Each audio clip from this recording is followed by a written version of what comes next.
Looking at mock drafts all season long for this Detroit Lions team has been extremely frustrating. Like I said in my previous videos, looking at players at 29, it's been all over the board. You got wide receiver, you got a defensive tackle, you got a defensive end, you got an offensive lineman going.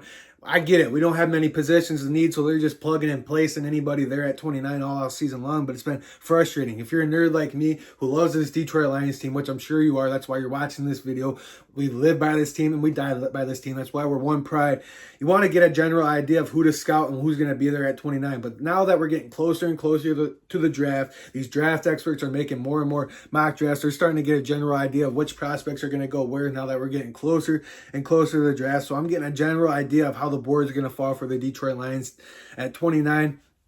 And the way Brad Holmes and Dan Campbell attacked the draft with it being best player available, I really think it's going to be a wide receiver at 29. I really think that's going to be the pick, unless they want to go edge rusher. I could see it being wide receiver and edge rusher, but right now I think you can get a stud wide receiver that's going to contribute to this offense right away.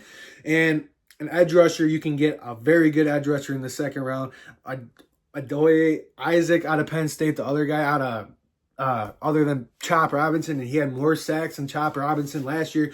Baswell from Alabama. There's all kinds of second round edge rushers you can go get, and second round offensive line, or second or third round offensive linemen that can sit behind Rags or Glasgow or Zenter or Zeter or Decker. Those offensive linemen you can get in the second or third round, have them learn behind those guys that I just mentioned. I wouldn't mind that in the second or third round. I really am starting to fall in love with the idea of drafting a wide receiver. If we're going to take one of the top corners in the draft, you're probably going to have to trade up. But in today's video, I'm going to go over prospects that dream picks that I would love for this Detroit Lions team in the first round. These picks would be contributing right away, and it'd be scary hours for the other team.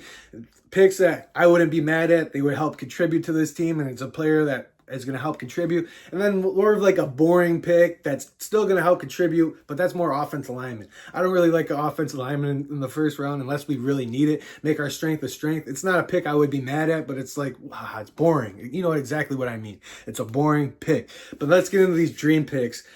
They're a little realistic. Some of these players we're going to have to trade up for if we really wanted to go get them, like Brock Bowers. It'd be awesome to have him on the opposite side of Sam Laporta. What do you guys think about that? If we traded up for Brock Bowers, whoo, him on that side, Sam Laporta, then you got Amon-Ra St. Brown cutting up the middle, and that just leaves Jamison Williams taking off the safeties. Have to think about that. Two safeties on Sam Laporta and Brock Bowers. Then you got JMO on the outside, running deep. Who's gonna have the double team on JMO out there, man? That's something I wouldn't mind at all. Then Quinyon Mitchell, someone you're going to have to trade up for, the cornerback one in the draft. You got Terrion Arnold, another corner that you're probably going to have to trade up for. Now let's get into these edge rushers that could follow us, but it'd be a shocker if they fell all the way to us at 29. And these are edges that you're probably going to have to go trade up and go get.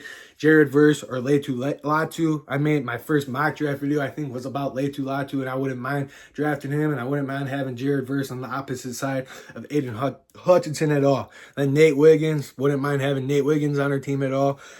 Brian Thomas Jr., that's a wide receiver I want. People say he's only a vertical wide receiver. Watch his highlights, man. He runs the same routes as Josh Reynolds did in his early years at LSU. He's not just a vertical wide receiver, and his release off the line, good luck stopping that. Adonai Mitchell from Texas, that's another wide receiver I wouldn't mind. This is the wide receiver I really want, and we could get him in the second round if we decide to go a different route in the first round, but it's Xavier Leggett, South Carolina wide receiver. Reminds me just of Debo Samuel, and I understand we already got like a slot guy, and Amon-Ra St.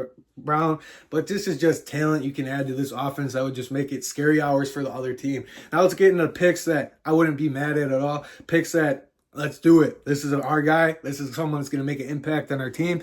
Xavier Worthy, fastest guy at the NFL Combine. And Kool-Aid McKinstry. I know we had a top 30 visit with Kool-Aid this previously. I wouldn't mind Kool-Aid at all. It's just the foot injury that scares me a little bit. Then you got Chop Robinson, wouldn't mind him. Darius Robinson, I wouldn't mind him.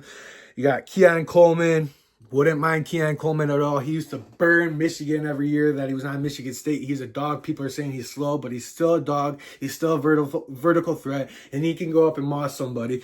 Then you got Graham Barton, the best center in the draft. If we decided to go offensive lineman, these are the offensive linemen I want. Graham Barton. I really want him. He's the best center in the draft. Have him sit behind Frank Ragnow and learn a little bit. You can plug him in and play if Ragnow had to sit out a game or two. I wouldn't mind that pick. Then you got Jazar Newton, defensive tackle, Byron Murphy, a defensive tackle, Cooper DeJean, and Ennis Rakestraw Jr. Those are corners I would not mind at 29. But I think now that Cooper DeJean's healthy in the workout that he had earlier in the week, I think he's going to fly out the board early. He's going to go in the teens. I really believe that. And Ennis Rakestraw, he's someone that can be there. He's a dog. He's a Dan Campbell guy. He's going to go pop you in the mouth. And that's somebody I wouldn't mind having on the outside corner, opposite side of Carlton Davis, and having a Meek and Brian Branch lock up the slot. Now, these are the boring picks. Offensive linemen, I wouldn't be mad at. This would help contribute to our offense and make our strength the strength. Is Zach Frazier and Jackson Powers Johnson. But now that Jackson Powers Johnson, I saw him go in the second round. So I think something happened in his pre-draft workouts that he could fall there in the second round and we could snag him. Who knows? But these are picks I wouldn't be mad at. I thought I'd put these out there because I got people in the comments saying, oh, that's a stupid pick. Why would you take that pick? These are just players that I wouldn't mind, players that could help, can come in and contribute to this team right away. Let me know what you guys think down below, who you guys want at 29, and how do you think the board's going to fall. Like the video, subscribe to the channel. Please keep helping this channel grow. I really appreciate you guys. One Pride signing out. I'll see you guys soon. Peace.